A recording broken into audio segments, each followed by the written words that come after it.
कुठून बुद्धी सुचली आणि वाकळा धुवायला काढल्या. ह्या वातावरणाकडे बघून आता असंच वाटायला लागलंय. जाऊन दे. वेदाला मस्त असा खाऊ भरवून घेतला आणि तिला हस म्हणलं की तिची स्माईल बघा. नंतर 2 दिवस झालं खूप कंबर दुखते म्हणून आज म्हणलं गोळी खाऊनच काम करावं. पहिलं कसं बरं होतं आपलं दुखत असलं काय की निवांत गोळी खाऊन झोपायचं. पण आता तसं करता येणार नाही. आता आपण आई झालोय. आपल्या आधी आपल्या बाळाचा विचार केला पाहिजे. आपण झोपलो तर मग सगळी कामं करणार कोण? म्हणून लागले कामाला आणि एक वेळ जेवण भरवणं सोपं आहे हो वेदाला, पण औषध घालणं एकदम कठीण. तरी मॅडमनी आज कसं काय औषध पिलं काय माहिती, एवढा दंगा करते ना ती बासच.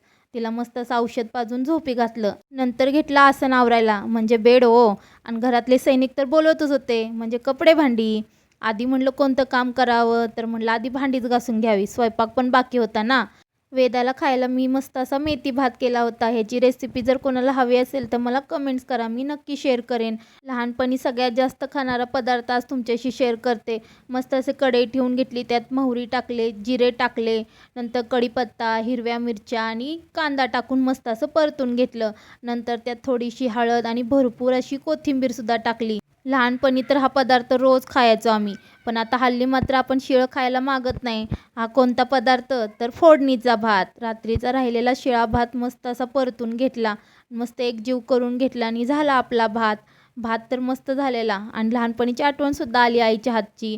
दुपारी मस्त असं ऊन पडल्यामुळे सगळ्या वाकळा मस्त अशा वाळल्या होत्या. म्हणलं घेतलेला निर्णय काही चुकला नाही आपला. व्हिडिओ आवडला तर नक्की लाईक करा आणि सबस्क्राईब करा, फॉलो करा. आत्तासाठी एवढंच. बाय.